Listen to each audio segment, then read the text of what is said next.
આપણા વડીલો છે, ત્યારે આપણા સૌની ફરજ છે. પરિવર્તન નિશ્ચિત છે.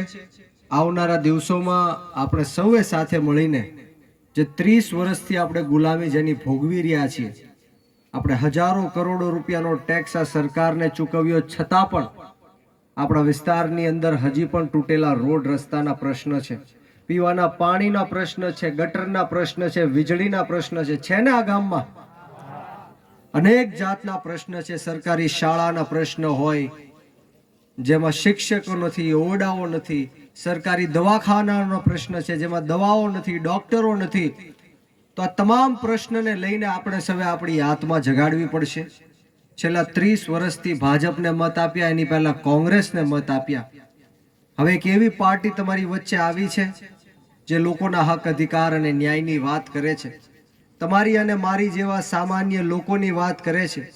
જે દિલ્હી અને પંજાબની અંદર મફતમાં શિક્ષણ આપવાની વાત હોય, મફતમાં આરોગ્યની સુવિધા આપવાની વાત હોય, મફતમાં વીજળી આપવાની વાત હોય, મારે તમને કહેવું છે કે આપણા ટેક્સના પૈસે, આપણે જે ટેક્સ સરકારને ચૂકવીએ છીએ, એ ટેક્સના પૈસે આ ભાજપના ધારાસભ્યોને મફતમાં વીજળી મળે છે.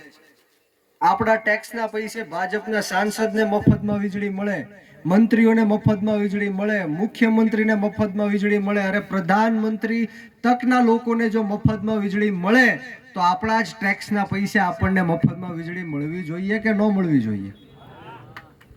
છતાં પણ મફતમાં વીજળી આપણને નથી મળતી.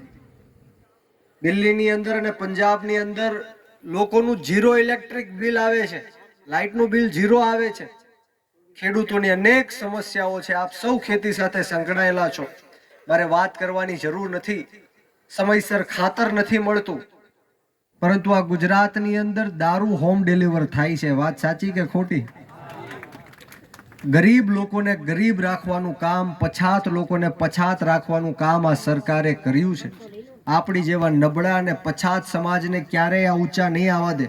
આ સરકાર ગરીબોની ને પછાતોની નથી. આ સરકાર ઉદ્યોગપતિઓની સરકાર છે. ઉદ્યોગપતિના 16 લાખ કરોડ રૂપિયાનું દેવું માફ કરી દીધું, પરંતુ ખેડૂતોનું દેવું માફ કરશે નહીં. દિવસે ને દિવસે ખેડૂતો આત્મહત્યા કરી રહ્યા છે.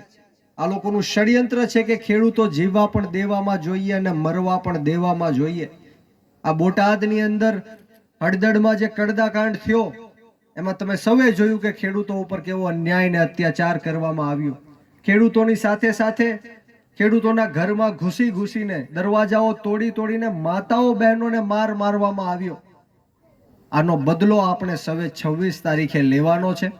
આ લોકોને જડબા તોડ જવાબ દેવાનો છે ને અહીંના જે સ્થાનિક ઉમેદવારો છે એના હાથ મજબૂત કરવાનું કામ આપ સૌએ કરવાનું છે. વિશેષ વાતો નથી કરવી. આ કદાચ મારી 12મી સભા છે. હું સતત બોલતો આવું છું, પ્રવાસ કરતો આવું છું. ગઈકાલે પણ 10 સભા હતી.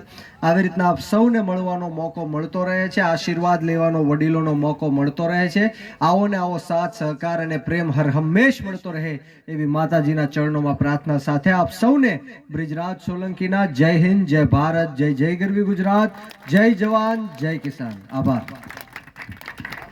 બોલો ભારત માતા કી.